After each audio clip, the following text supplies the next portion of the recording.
안녕하세요. 사연에 빠지다의 DJ 민영입니다.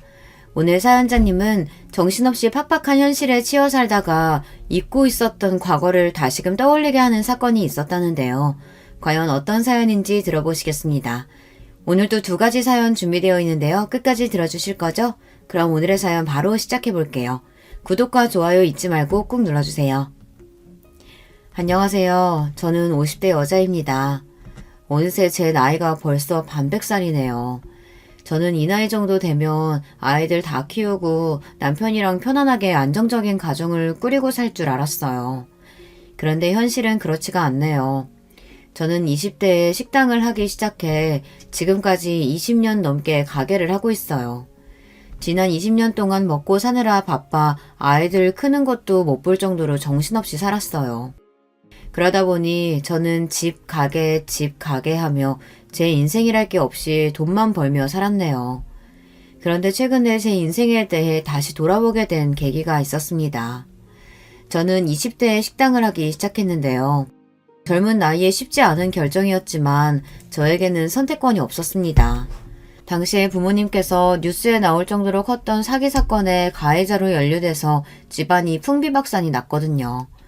부모님은 잘 알지도 못하면서 사기꾼에게 속아 바지 사장을 했어요. 사건이 커지자 결국은 부모님이 다 책임을 떠안게 됐죠.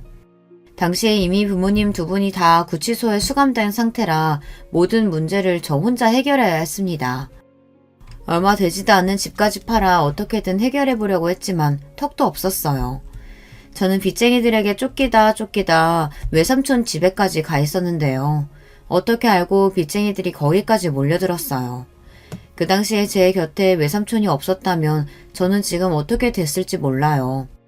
결국은 외삼촌의 도움을 받아 빚의 일부를 해결하기는 했지만 이미 재판에서 부모님이 형까지 받게 된 상황이라 부모님은 감옥에 다녀야 했어요.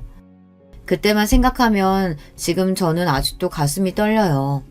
세상에 혼자 남겨지게 된 것 같아 너무 무섭고 정말 죽고 싶었거든요.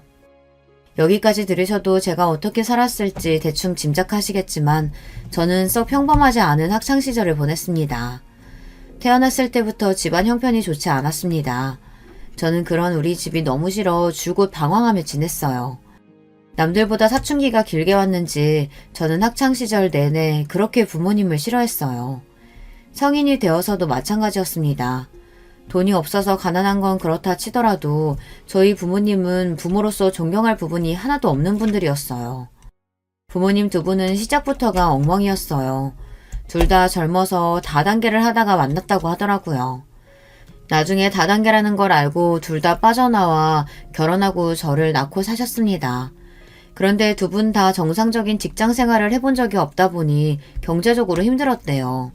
아버지는 도대체 뭘 하고 다녔는진 모르지만 그냥 여기저기 돈이 되는 일만 있으면 따라다니셨어요. 집에 들어오지도 않으셨고요.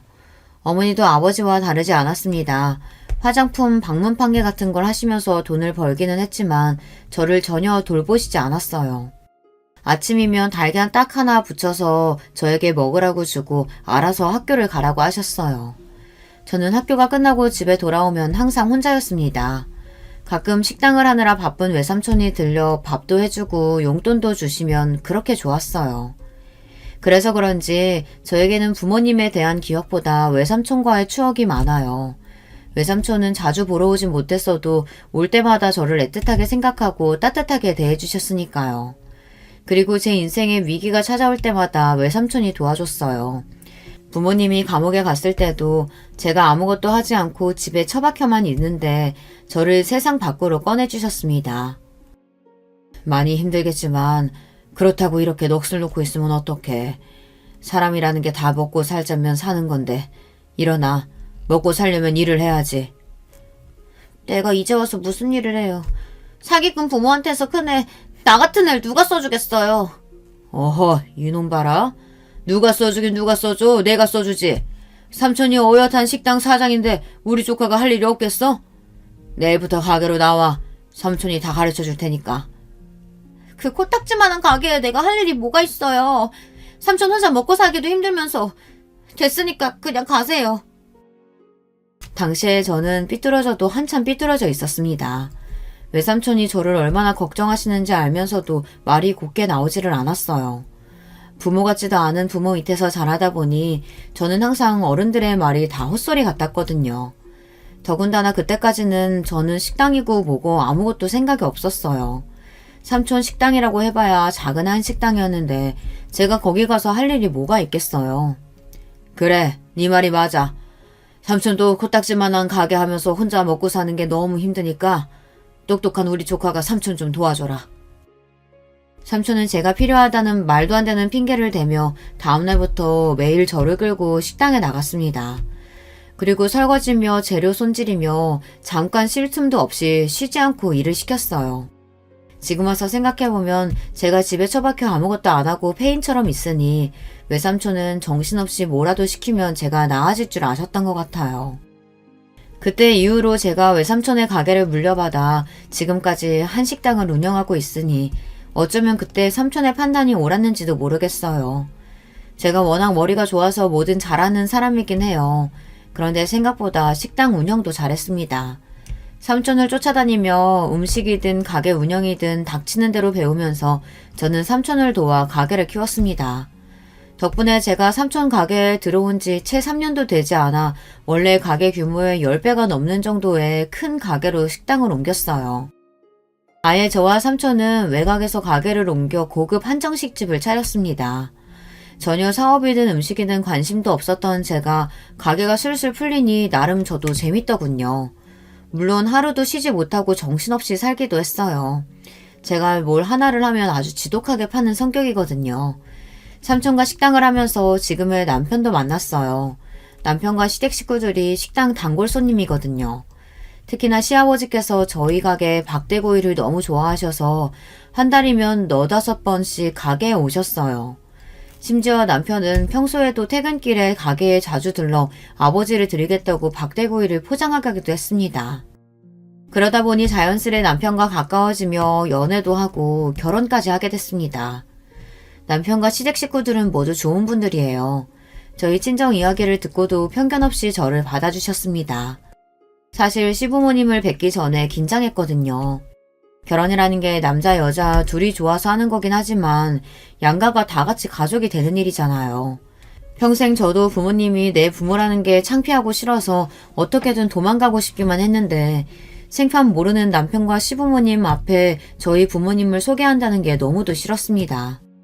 아니나 달라요. 부모님은 부끄러운 줄도 모르고 시부모님들을 뵙자마자 자기들 살아온 이야기를 해대면서 억울하게 감옥에 가게 된 이야기까지 했습니다. 아니 글쎄 사람 사는 게 이게 다 팔자대로 흘러가기만 하는 게 아니더라고요. 나도 어릴 때는 부자 부모 밑에서 공주처럼 자라서 고생이라고는 모르고 살았는데 하필이면 남편이라는 인간을 어디서 이런 개뼈다구 같은 사람을 만나서 아휴 내 인생까지 싸잡아서 같이 꼬이는 거 순식간이더라고요. 어머니는 도대체 뭐가 재밌는지 푼수처럼 웃어대며 시부모님 앞에서 아버지 욕까지 해댔어요.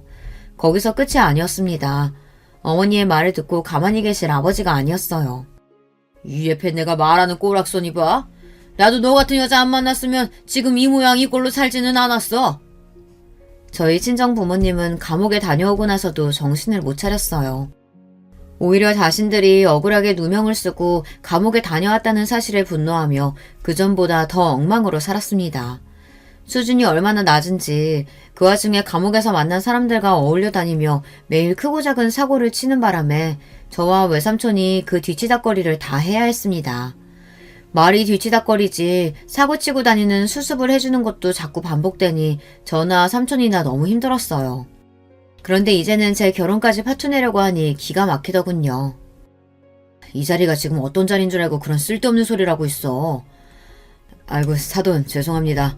제 동생이랑 매제가 워낙 물색이 없는 사람들이라 이렇게 속에 있는 말을 감추지를 못해요. 제가 대신 사과드릴 테니 너그럽게 좀 이해해 주세요. 외삼촌이 아니었다면 저는 결혼도 못했을 수 있어요. 시부모님이나 남편이나 오랫동안 가게 단골이다 보니 외삼촌의 훌륭한 인성은 진작부터 알고 계셨습니다. 결혼도 안 하고 조카인 저를 일찍이 걷어 키우다시피 하셨으니 그 사실을 다 알고 계시다 보니 저희 집안 사정도 다 알고 있었죠. 그날 상견례가 끝나고 돌아오는 길에 저희 부모님께 선전포고했어요. 지금까지 부모라고 해준 것도 없이 매일 민폐만 끼치고 산 것도 모자라서 이제는 내 결혼까지 망치려고 그래요? 오늘이야 어쩔 수 없이 시부모님이랑 인사하는 자리니까 같이 나온 거지만 앞으로는 결혼해도 괜히 부모 노릇 하려고 하지 마세요. 그냥 지금까지 한 것처럼 저한테 내내 무신경하게 하시면 돼요. 알았죠? 저는 상견례 내내 참고 있었던 말을 퍼부었습니다. 부모님은 얼굴을 붉히며 저처럼 싸가지 없는 딸녀는 아마 세상에 없을 거라고 궁시렁거렸습니다. 하지만 저는 그런 소리를 들어도 일절 신경 쓰지 않았어요. 애초에 어릴 때부터 욕이라는 욕은 다 듣고 커서 그런지 타격감도 없었어요. 솔직한 심정으로는 부모님과 평생 안 보고 살아도 상관없다 싶을 정도였죠. 이런 속마음을 혹시나 누구에게 들킬까 혼자만 마음으로 삭히고 살았습니다. 아무리 부모가 엉망이고 자식에게 해준 게 없어도 자식으로서 그런 말을 한다는 게 불효 중 불효잖아요. 그래도 제가 지금까지 부모에게 참고 산 게 있는데 이제 와 망치고 싶지 않았습니다. 그런데 항상 우리 집은 부모와 자식 간 관계를 망치는 건 자식이 아니라 부모였습니다. 한 번은 이런 적이 있었어요. 결혼하고 얼마 뒤 갑자기 연락도 없이 부모님이 우르르 사람들을 데리고 식당에 온 적이 있습니다. 저는 부모님의 등장에 이미 심기가 뒤틀려서 상종하고 싶지도 않았습니다. 그런데 착한 삼촌은 어느새 부모님에게 가서 웬일이냐고 안부를 묻고 부모님이 데려온 손님들에게 인사까지 하고 있더라고요. 저는 답답했지만 끼고 싶지 않아 멀리서 부모님을 지켜보기만 했습니다. 그런데 역시나 사람은 변하지를 않습니다. 데리고 온 사람들도 다들 뭐라는 사람들인지 하나같이 사기꾼들 같았어요. 주고받는 대화들도 다들 자기 자랑하기 바쁘고 허세만 부렸어요. 거기까지도 저도 그러려니 했습니다. 어릴 때부터 항상 봐왔던 광경이니까요. 그런데 문제는 부모님이고 같이 온 일행들이고 하나같이 다 저희 가게 직원들에게 무례하게 굴었다는 겁니다. 반말하는 건 기본이었고 서빙이 늦었다면서 자꾸만 험상궂은 얼굴로 소리를 질렀어요.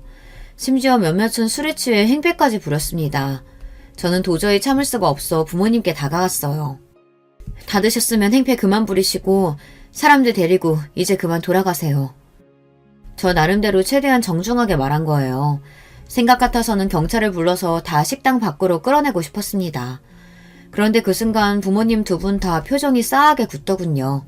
그러더니 한다는 말이 가관이었습니다. 얼씨구, 이게 기껏 먹이고 재우고 다 키워놨더니만 혼자서 큰 줄 알고 싸가지 없이 구는 꼴 좀 봐. 당신은 도대체 자식 새끼를 어떻게 키웠으면 딸년이 저 모양 저 꼴이야? 자식 새끼라고 내가 혼자 낳았어? 같이 낳았으면 엄연히 당신 책임도 있는 거지. 왜 나한테 지랄이야? 부모님은 또 시작이었습니다. 손님들이 가득한 식당 안에서 저에게 소리를 질렀어요.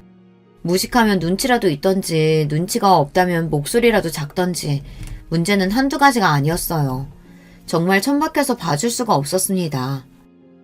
어머니가 아버지고 둘 다 언제 나를 키워줬다고 그래요? 나 혼자 컸거든요? 혼자 이렇게 알아서 잘 큰 거니까 쓸데없는 소리 하지 말고 계산이나 하고 나가요. 저는 할 수만 있다면 부모고 뭐고 다 쫓아내고 싶었습니다. 하지만 어쩌겠어요. 보는 눈도 많으니 저도 지식인답게 굴어야죠. 그런데 부모님은 애초에 말이 통하는 분들이 아니었어요. 술도 한잔 했겠다. 이미 소리도 지를 만큼 질렀겠다. 부모님은 애초에 돈을 낼 생각이 없었죠. 저도 평소 같았으면 돈 안 받았을 거예요. 그냥 한시라도 빨리 다 나가기를 바랬을 테니까요. 그런데 그날은 유독 부모님의 행동에 화가 났습니다. 간신히 붙잡고 있던 이성의 끈이 끊어지고 말았어요. 어머, 이년 이거 말하는 것 좀 봐? 너 부모한테 지금 부모한테 돈을 받겠다는 거야? 와, 세상에 피도 눈물도 없는 년. 순간 어머니의 말에 저도 모르게 이성을 잃었습니다. 도대체 자기들이 나한테 해준 게 뭐가 있다고 이제 와서 부모 노릇을 하려는 건지 이해가 되지 않았어요. 기가 막혀서 말문이 다 막히네. 당신들이 부모라고 낳아준 거 말고 나한테 해준 게 뭐가 있다고 이래. 이 가게 외삼촌이랑 나랑 둘이 개고생하면서 이뤄낸 거야. 당신들하고는 아무 상관없다고. 그러니까 다시는 여기 찾아올 생각도 하지 말고 내 앞에 나타나지도 말아요. 저는 어디서 그런 용기가 나왔는지 모르겠어요. 사실 지금까지 살면서 부모라는 사람들에게 화도 내고 싶고 욕도 퍼붓고 싶었는데 자식으로서 최소한의 양심으로 꾹꾹 누르며 살았습니다. 마음속으로는 부모라고 생각조차 하지 않았어요. 그런데 그날에서야 제 속에 있던 울분이 폭발하고 말았습니다. 저는 결국은 그날 부모님과 손절했어요. 외삼촌은 그래도 그게 천륜인데 제 마음처럼 마음대로 되는 게 아니라고 했지만 제 생각은 달랐습니다. 천륜이든 뭐든 그것도 일말의 추억이나 정이 있어야 가능한 말이지. 저는 부모님과 조금의 정도 추억도 없기에 앞으로 영영 보지도 않고 산다 해도 아쉬울 게 하나도 없었습니다. 오히려 그 뒤치다거리 안 해도 되니 좋았어요. 그렇게 저는 인생에서 부모님을 빼고 나니 전보다 훨씬 더 살만했습니다. 외삼촌은 그런 저를 항상 안타까워하고 안쓰럽게 생각했지만 저는 전혀 상관없었어요. 그리고 남편과 시댁에서 이런 저를 이해해주고 받아주셨다는 거에 감사하며 남편과 시댁 식구들을 가족으로 여기고 더 잘하고 살기로 했어요. 저에게 가족이라고는 남편과 시댁 그리고 외삼촌 뿐이었으니까요. 그런데 인생이라는 게 역시나 순탄하게만 흘러가는 게 아닌가 봐요. 이제 좀 평온해졌다 싶었던 제 인생에 새로운 걸림돌이 생겼습니다. 바로 동서예요. 제가 둘째를 낳고 얼마 되지 않아 시동생이 결혼을 했어요. 시동생은 영국에서 박사학위를 받아서 나오느라 내내 영국에 있었습니다. 그리고 한국에 들어오자마자 명문대 교수로 임명됐어요. 사실 제가 말은 안 했는데 시댁 식구들이 다들 학벌이 좋아요.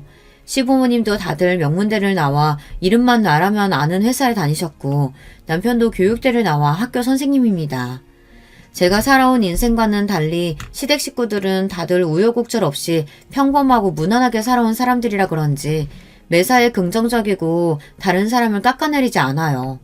저는 처음부터 시댁 식구들이 좋았어요. 저처럼 조건도 좋지 않고 부족한 사람을 무시하거나 홀대할 수도 있는데 시댁 식구들은 다들 잘 대해줬거든요. 오히려 저와 외삼촌을 대단하게 생각해주고 존중해줬습니다. 그런데 새로 들어온 동서는 그렇지 않았습니다. 동서는 시동생하고 소개팅에서 만나 결혼했어요. 동서는 직업이 의사예요.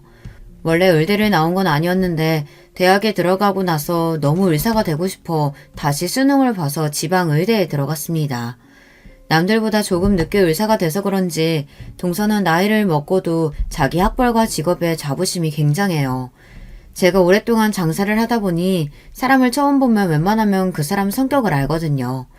저는 동서를 처음 만났을 때부터 좀 불편했습니다. 사람을 볼 때마다 무례하다 싶을 정도로 꼬치꼬치 묻고 자꾸만 제 앞에서 자기 잘난 척을 했어요. 처음 만났을 때부터 그랬습니다. 동서와 시동생이 결혼하기 전에 동서와 저는 저희 가게에서 처음 만났어요. 시동생의 가게에 밥을 먹으러 왔는데 옆에 있는 여자를 여자친구라며 제게 소개하더라고요. 당시에 제가 조금 바빴어요. 다른 지역에 분점을 내기로 해서 직원들과 회의하느라 정신없이 바빴죠. 그래서 잠깐 인사만 하고 따로 이야기를 많이 나누지는 않았습니다. 그러다 식사를 마치고 돌아가는 길에 시동생이 차를 가지러 간 사이 잠깐 이야기를 나눴어요. 그런데 저는 아직도 그때 동서와 나눴던 대화가 잊혀지지를 않습니다. 의사라더니 생각보다 좀 특이하다고 느꼈거든요. 얻어먹으러 온 건 아닌데 계산을 안 받으셔서 괜히 죄송하네요. 제가 원래 어디 가서 밥 얻어먹고 다니는 사람이 아니거든요. 나중에 병원 동료들이랑 한번 와서 많이 팔아드릴게요. 시동생이랑 여자친구이니 저는 당연히 계산을 안 받았습니다. 그런데 동서는 아무래도 마음이 쓰였는지 저에게 따로 와서 인사를 하더라고요. 아니에요. 앞으로 가족이 될지도 모르는 사이인데 언제든 오면 제가 밥은 대접할 수 있죠. 에이, 얘기 들어보니까 요즘 자영업자들 다 힘들다고 난리던데. 그렇게 장사해서 언제 돈 벌겠어요? 원래 장사는 있는 사람들 상대로 장사해야 안 망하는 거예요. 제가 주변에 아는 병원 교수님이나 의사 동료들한테 홍보 많이 할게요. 기분 탓인지 몰라도 동서는 저보다 나이도 훨씬 어린데도 뭔가 자꾸 저를 가르치려는 것처럼 말하는 것 같았어요. 그날은 저도 잠깐 만나 이야기를 나눈 정도이니 그냥 그러려니 하고 고맙다고 하고 넘어갔습니다. 사람을 잠깐 보고 어떻게 다 판단하나 싶어서요. 그런데 기분 탓이 아니었습니다. 동서는 저와 잘 맞지 않았어요. 사실 맞지 않는 정도가 아니라 불쾌할 때가 많았습니다. 한 번은 그런 적이 있었어요. 동서와 시동생이 결혼한 이후 시댁 식구들과 식사 자리에서 동서와 만난 적이 있었습니다. 사실 동서는 의사라 병원 일이 바쁘다 보니 시댁에 일이 있어도 잘 오지 않았어요. 항상 시동생을 통해서 동봉투만 보내는 것 같더니만 그래도 그날은 시어머니 생신이라고 신경이 쓰이긴 했는지 오긴 왔더라고요. 그런데 그날 동서는 유난히 좀 이상했습니다. 시어머니 생신이라 저는 선물로 시어머니께서 평소 갖고 싶다고 하셨던 안마 의자를 남편과 상의해서 미리 주문해 뒀습니다. 그래서 그날 마침 배달이 왔어요. 아이고, 내가 이러려고 말한 게 아닌데 괜한 소리를 해서 자식들 부담스럽게 만들었구나. 저도 시어머니께서 그 정도로 좋아하실 줄은 몰랐는데 안마 의자를 보시고 너무 좋아하시더라고요. 저와 남편은 잘했다 싶어서 뿌듯해하고 있었습니다. 그런데 그 모습을 보고 동서가 약간 빈정이 상했나 봐요. 어머니께서 안마의자 이야기하셨으면 저한테도 미리 귀뜸해 주시죠. 그랬으면 저도 같이 했을 텐데. 형님 그렇게 안 봤는데 은근 여우세요. 형님 혼자 어머니 사랑 독차지하고 싶으셨어요? 동서는 실실 웃으면서 말했지만 그 말 속엔 뼈가 있는 것 같았습니다. 동서가 언제 시댁에 일 있다고 얼굴 비춘 적이 있어야 말이지. 매일 얼굴은 보지도 못하고 돈 봉투만 보내는데 내가 동서한테 상의할 시간이 어딨어. 저도 어디 가서 당하는 성격은 아니에요. 더군다나 동서처럼 평생 공부만 한 사람한테 질 이유가 없었습니다. 저는 제 할 말만 하고 자리에서 일어나 주방으로 갔습니다. 그런데 동서는 아직 말이 안 끝났는지 자꾸만 제 뒤를 졸졸 쫓아오더니만 일은 안 돕고 자꾸 쓸데없는 말만 걸었어요. 맞다 형님. 저는 몰랐었는데 형님이 하는 식당 외삼촌한테 물려받으신 거라면서요? 와 대박. 형님 그렇게 안 봤는데 금수저셨나봐요. 동서가 며칠 전에 제가 식당에 없을 때 병원 동료들이랑 회식하러 식당에 왔었다더니만 도대체 무슨 소리를 들었는지 갑자기 이것저것 묻더라고요. 그거야 그렇다 치고 아무리 궁금해도 동서가 저더러 금수저니 어쩌니 하는데 그 소리는 좀 듣기 거북했습니다. 물려받은 건 아니고 외삼촌이 식당을 원래 하고 계셨었는데 내가 일 좀 배우러 들어갔다가 지금은 아예 외삼촌이랑 같이 운영하고 있어. 저는 애써 웃으며 대답했습니다. 동서가 원래 눈치가 좀 없고 궁금한 게 있으면 잘 넘어가지 못하는 사람이라는 건 결혼하고 몇 년 동안 겪으면서 대충 알고 있었거든요. 동서는 그날도 뭐가 그렇게 궁금한 게 많은지 쉬지 않고 꼬치꼬치 캐물었어요. 형님도 외삼촌 결혼도 안 하시고 솔로시라면서요? 그럼 당연히 다 형님 거 되는 거죠 뭐. 거기다가 외삼촌이 할 때 작은 식당이었는데 형님이 들어가고 나서 식당이 그렇게 유명해진 거라면서요. 동서는 도대체 무슨 소리를 하고 싶은 건지 자꾸 식당에 대해서 물었어요. 저는 대충 타이밍이 좋았다고 원래 외삼촌 음식 솜씨가 옛날부터 입소문이 나 있었다고 둘러댔습니다. 그러자 동서가 대뜸 제게 하는 말이 경영학과를 나왔답니다. 제가 장사에 일가경이 있는 게 그런 것 같다고요. 아니, 난 사정이 있어서 대학은 못 나왔어. 20대 때 좀 방황하던 시기가 있었는데 그때 삼촌이 같이 해보자고 해서 장사 시작한 거야. 제 말에 순간 동서는 못 들을 말을 듣기라도 한 것처럼 눈을 동그랗게 뜨고 입을 벌렸습니다. 그러더니 순간 입술을 삐죽거리더라고요. 어머, 그럼 형님이 요즘 그 귀하다는 고졸이세요? 와 대박. 저 사회 나와서 고졸은 처음 봐요. 요즘은 개나 소나 다 가는 게 대학인데 왜 못 갔어요? 순간 저도 모르게 미간이 구겨졌습니다. 그제야 동서와 이야기를 하다 보면 왜 자꾸 불편한 기분이 드는지 알겠더군요. 동서는 상대방 기분 같은 건 전혀 신경 쓰지 않고 자기 하고 싶은 말만 하는 성격이었어요. 동서는 눈치도 없이 도대체 뭐가 재미있는지 자기 혼자 껄껄 웃었습니다. 저더러 귀하디 귀한 고졸이라면서 신기하다네요. 형님은 좋겠어요. 남들은 20대 내내 취직하느라 공부하느라 정신없이 바쁘게 사는데 형님은 고졸 주제에 운 좋아서 사장 소리까지 들으면서 매일 마음대로 해도 되고 저도 이럴 줄 알았으면 공부하지 말고 부모님께 그냥 가게나 하나 차려달라고 할 거 그랬어요. 명색이 의사라는 사람이 어쩜 저렇게 꼬여도 단단히 꼬였나 싶었어요. 동서는 아무래도 제가 마음에 들지 않는지 말을 빙빙 돌리며 깐족거렸죠. 저는 이러다가 동서랑 괜히 감정 싸움이라도 하게 될 것 같아 대충 말을 돌렸습니다. 동서가 공부만 해서 뭘 모르나 본데 장사라는 게 쉬운 일이 아니야. 그냥 직장 생활하며 월급 받는 게 제일 좋은 거야.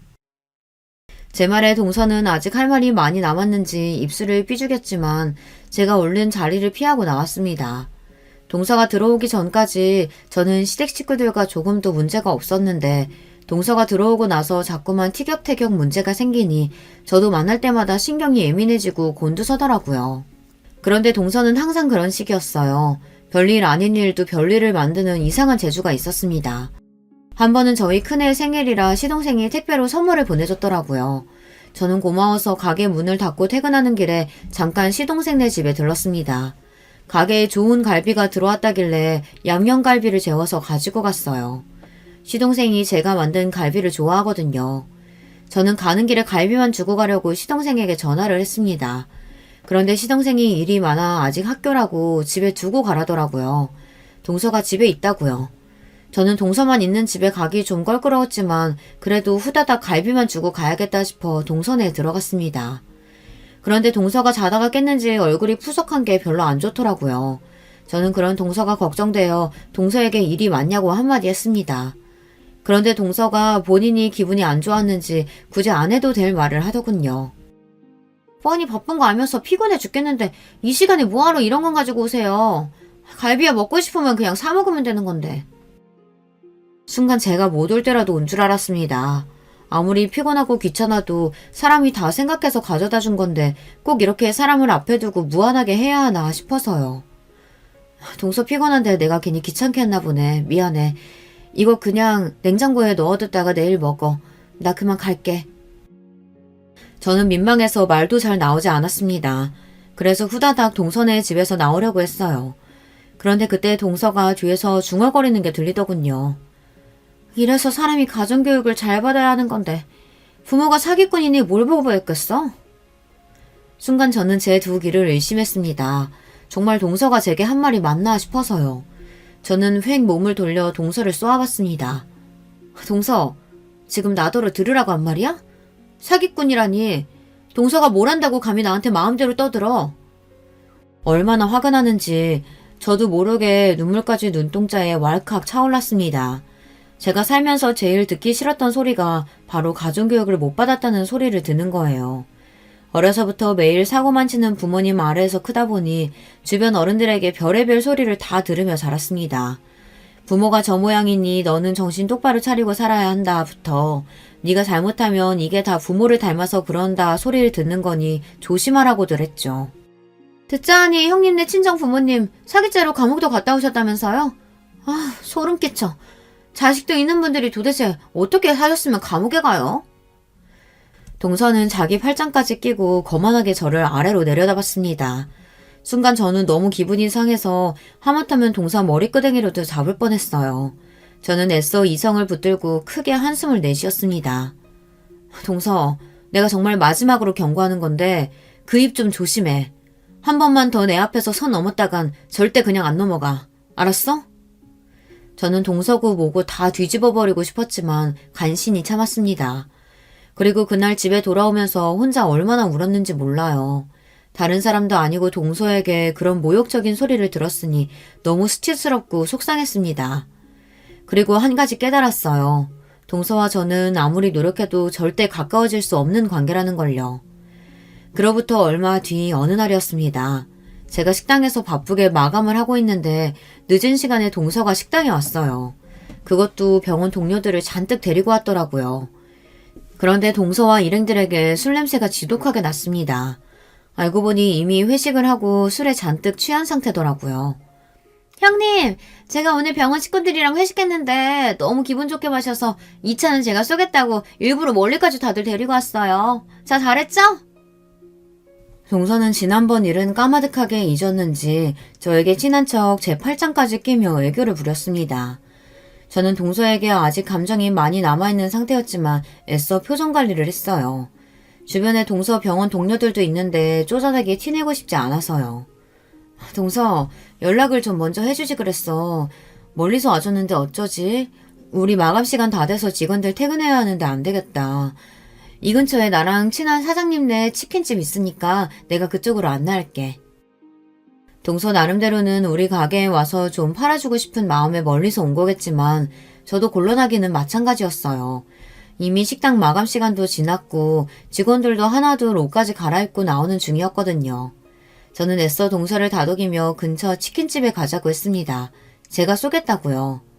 그런데 그때였어요. 동서가 술에 취해도 많이 취했는지 말도 안 되는 억지를 부렸습니다.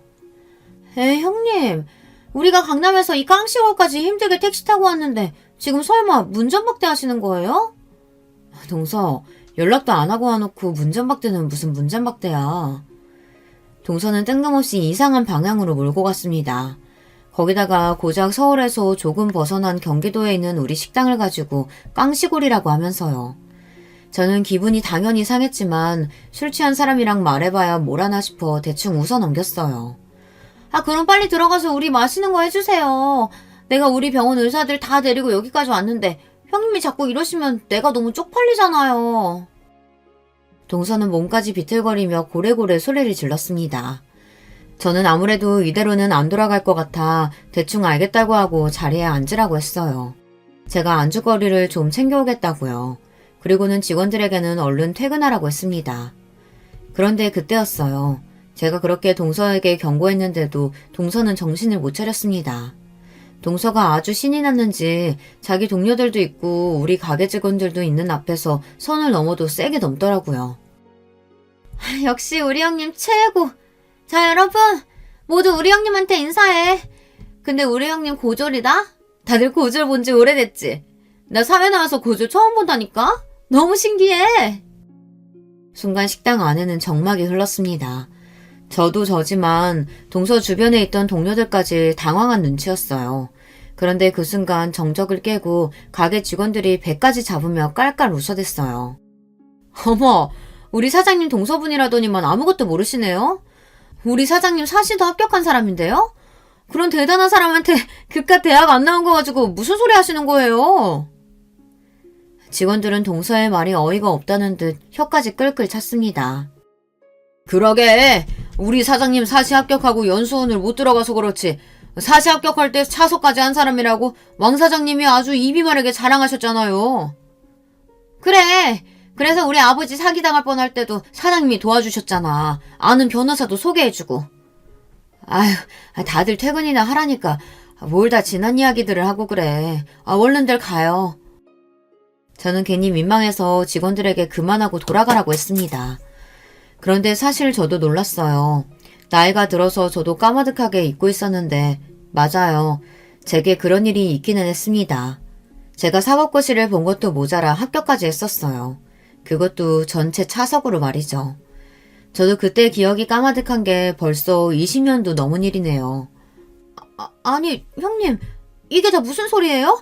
아휴, 너무 놀라서 술이 다 깨네. 동서는 이게 다 무슨 소리냐면서 눈을 동그랗게 떴습니다. 그러더니 술이 다 깼는지 제게 바짝 다가왔어요. 어머, 동서는 몰랐구나. 내가 고졸인 건 맞는데 사실 사시 출신이야. 차석한 것도 사실이고. 저는 최대한 가슴을 펴고 당당하게 말했습니다. 이런 기분을 느껴보는 것도 얼마만인지 모르겠어요. 사실 사법고시 합격했다고 해도 제가 지금 당장 변호사도 검사도 아닌데 괜히 우쭐거리며 말할 일이 아니라고 생각하다 보니 지금까지 사람들 앞에서 제가 사법고시 합격했다는 말을 내세워 본 적이 없었어요.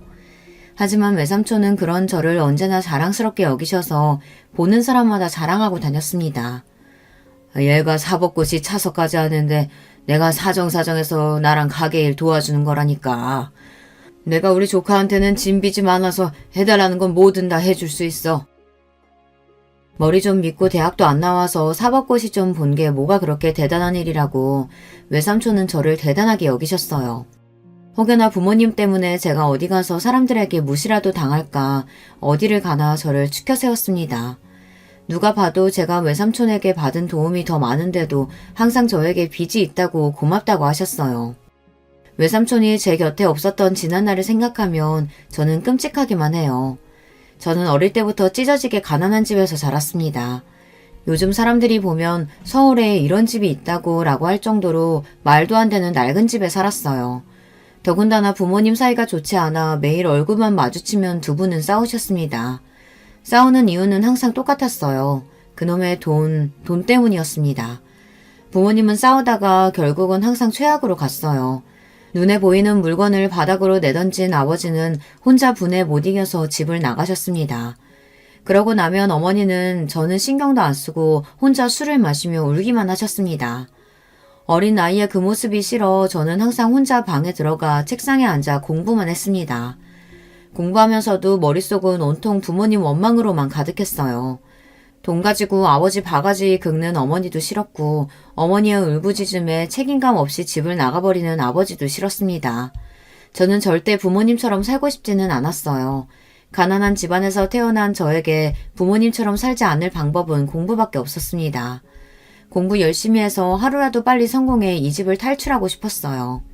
그런데 그것도 제 마음처럼 쉽지 않았습니다. 가난이라는 건 의지만 있다고 해서 쉽게 벗어날 수 없는 거더군요. 뾰족한 수가 없으면 벗어나기 힘들었어요. 제가 아무리 성적이 좋아도 부모님께서 알아주지 않으니 저에게 기회는 많지 않았습니다. 저보다 공부 못하던 애들이 고액 과외도 하고 학원도 다니다 보면 금방 저를 쫓아왔어요. 저는 부모에게 뒷받침받는 애들에게 뒤처지지 않기 위해 혼자서 부단히도 노력했습니다. 열심히 한 덕분에 선생님들의 관심을 받아 대회 추천도 많이 받았어요. 그런데 그러면 뭘 하겠어요. 부모님께서 전혀 제 학교 생활에 관심이 없으신걸요. 한 번은 그런 적이 있었어요. 담임 선생님이 수학 경시대회에 나가보라고 추천서를 써주셨습니다. 그런데 대회에 나가려면 부모님의 도움이 필요했어요.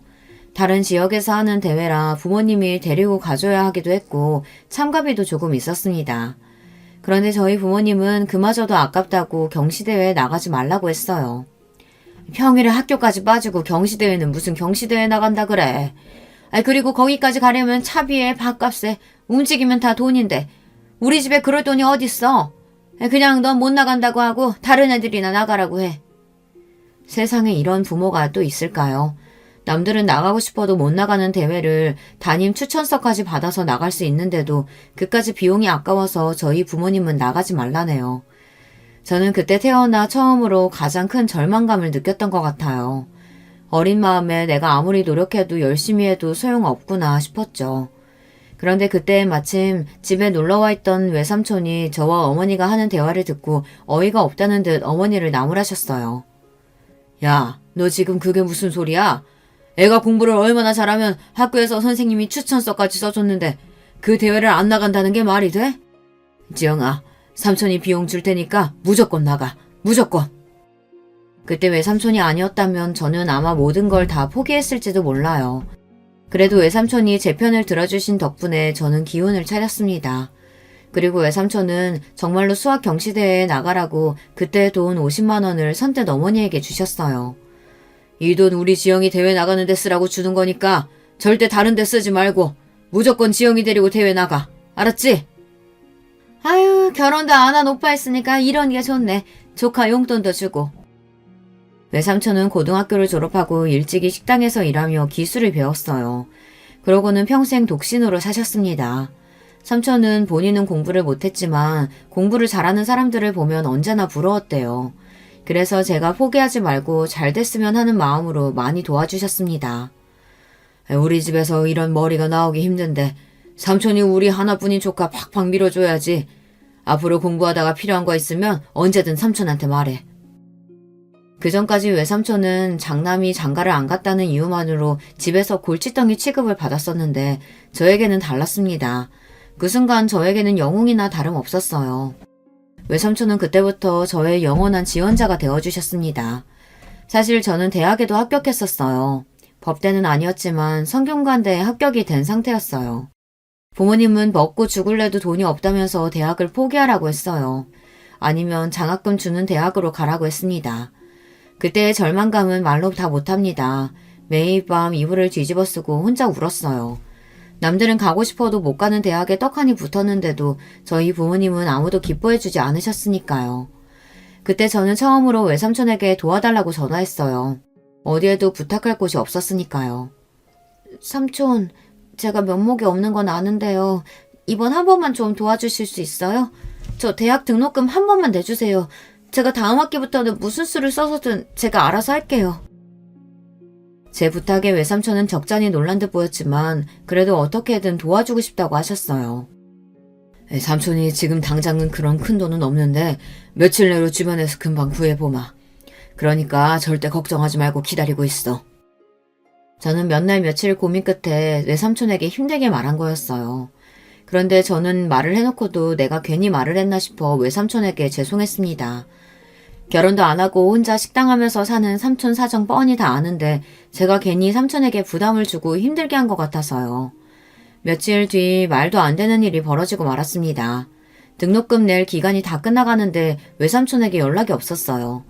저는 아무래도 삼촌도 돈을 구하지 못했나 싶어 대학을 포기하려던 참이었습니다.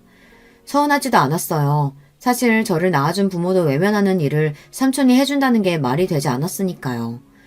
그런데 등록금 납부일 마지막 날 저녁에 외삼촌에게 연락이 왔습니다.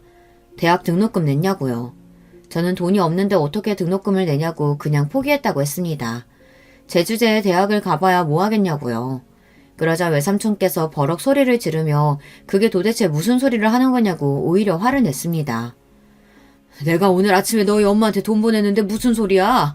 너희 엄마 등록금 안 냈대? 그랬습니다. 외삼촌은 힘들게 여기저기 발품을 팔고 돌아다니며 제 등록금을 간신히 구해 당일 아침에 어머니께 연락했답니다. 등록금은 학생 보호자가 납부해야 하니까요.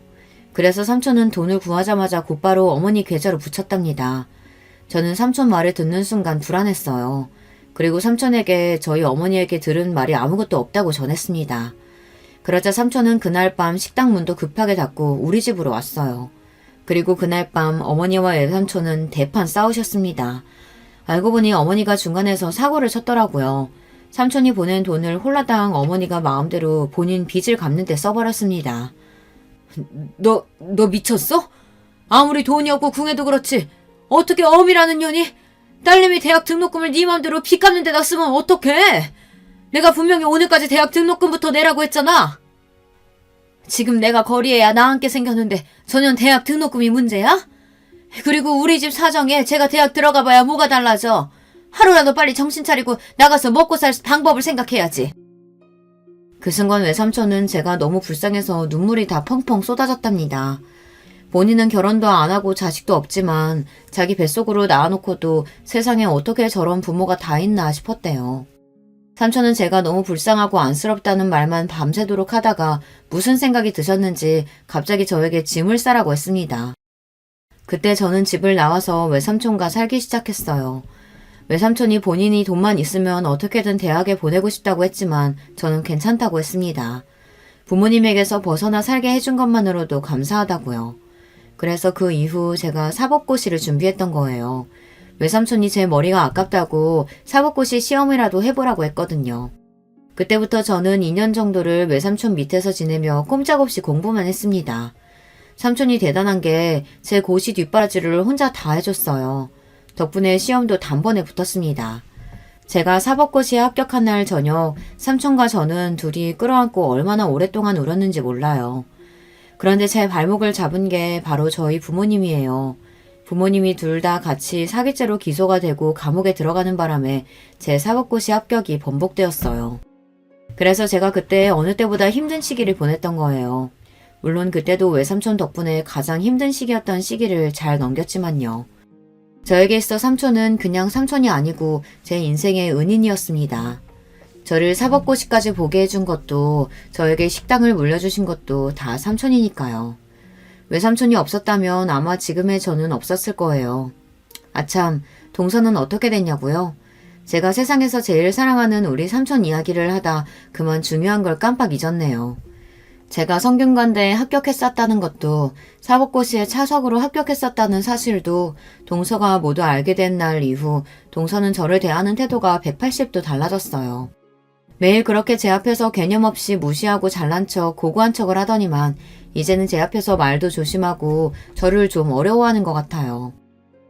역시 뭘 해도 되는 사람은 다 되는 건가 봐요. 형님은 공부도 잘해. 그 어렵다는 사실도 척척 붙어. 거기다가 사업까지 잘하시고. 형님은 도대체 부족한 게 뭐예요? 정말 너무 부러워요. 심지어 만날 때마다 너무 아부를 떨어서 제가 민망할 정도입니다. 거기다가 그 이후에 병원 동료들을 가게에 데리고 와서 저를 다시 소개했어요. 다들 인사해요. 여기 우리 형님인데 사법고시 차석 출신에다가 식당을 2개나 운영 중이신 대단하신 분이에요. 아, 거기다가 최근엔 세무사까지 되셨다니까요?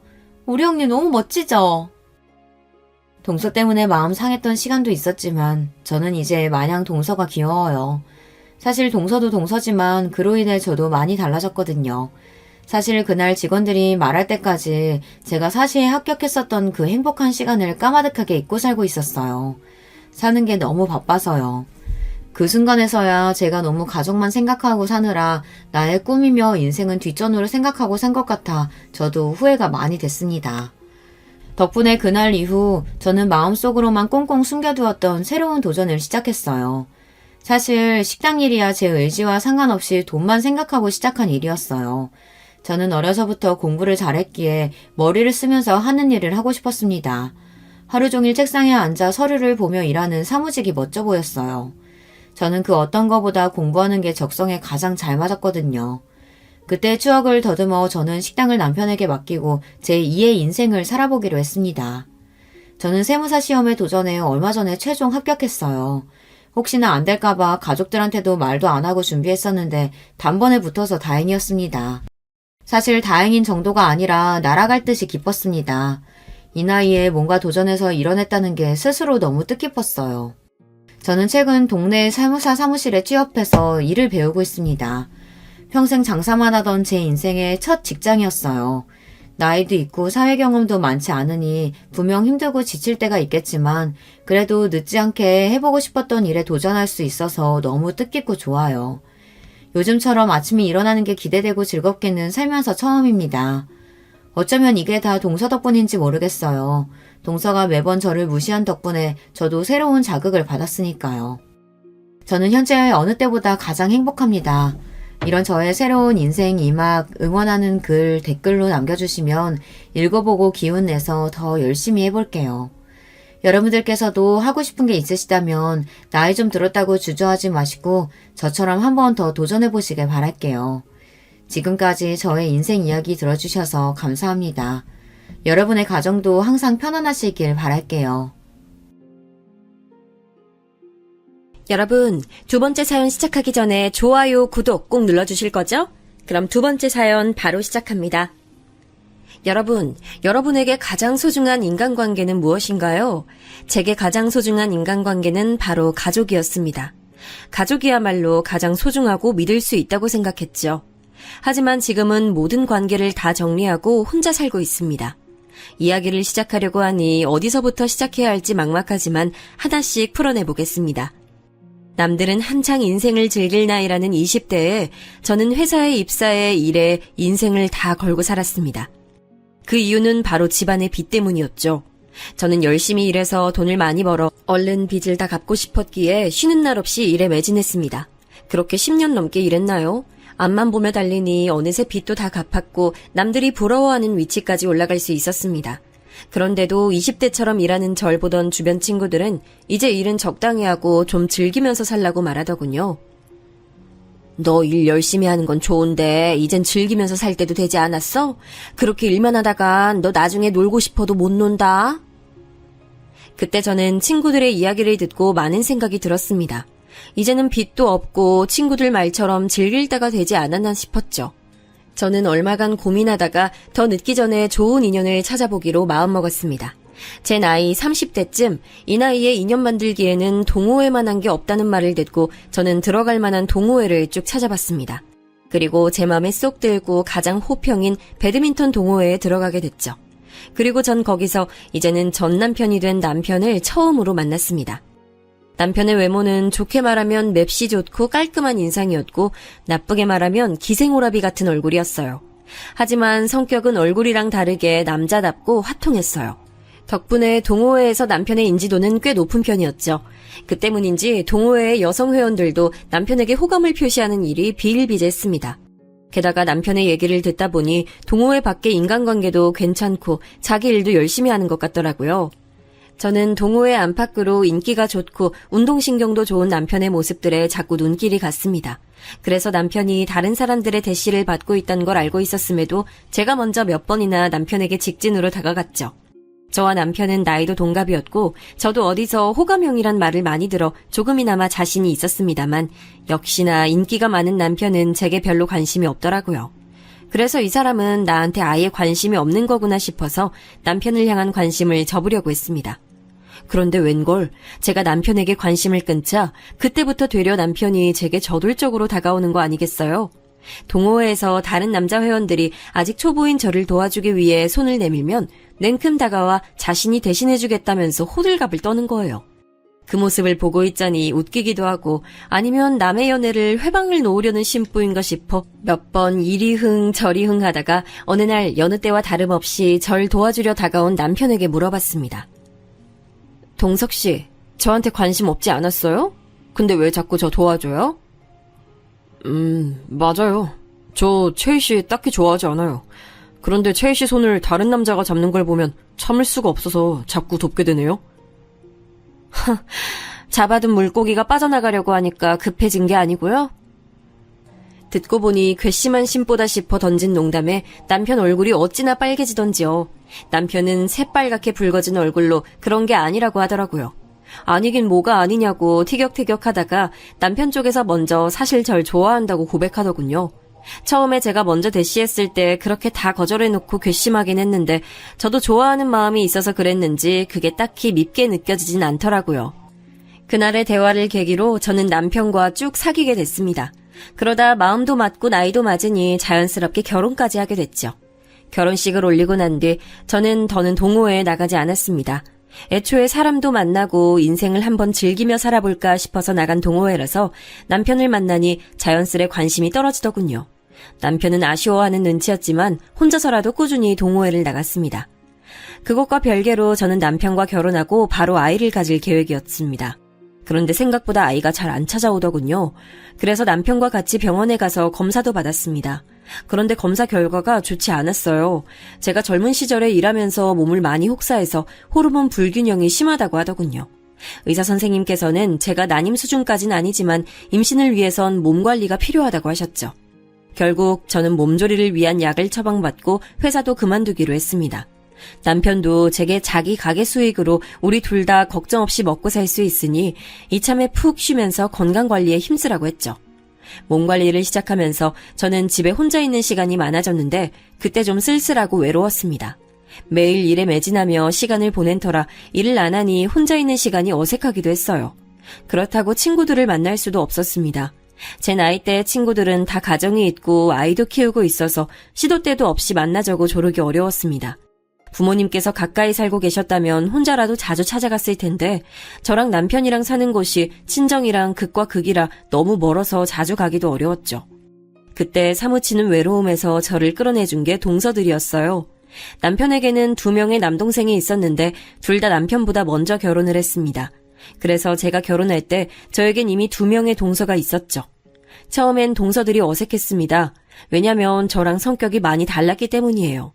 저는 남에게 먼저 말 걸고 치대는 성격이 아닌데 둘째 동서는 굉장히 활발하고 웃음도 예쁘고 타인에게 먼저 스스럼 없이 다가가는 성격이었습니다. 셋째 동서는 둘째 동서에 비해서는 차분했지만 그래도 밝은 성격에 이야기하는 걸 좋아하는 성격이었고요.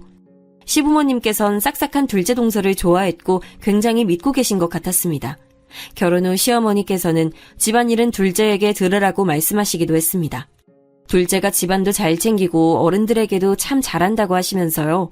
남편도 둘째 동서가 부모님께 참 잘한다고 하면서 칭찬을 해서 조금 기분이 이상했지만 그만큼 좋은 사람이구나 생각했습니다. 그래서 몸 관리를 하면서 외로움을 느낄 때마다 동서들과 많은 시간을 같이 보냈습니다. 그 시간을 통해 동서들과 더 가까워졌고 집안 이야기도 많이 들을 수 있었죠. 하지만 열심히 몸 관리하고 노력해도 임신은 잘 안 됐습니다. 그러던 어느 날 동호회에 나갔던 남편이 사고로 다리가 부러지는 일이 생겼어요. 그래서 몸 관리를 하던 저는 병원 가는 것도 멈추고 남편 대신 가게를 관리해야 했습니다. 남편의 가게는 성수기와 비수기의 차이가 커서 일이 많을 때는 아주 많은 편이었어요. 하필이면 남편이 사고가 난 시기는 성수기였고요. 그래서 제가 남편의 병수발을 들기가 어려웠어요.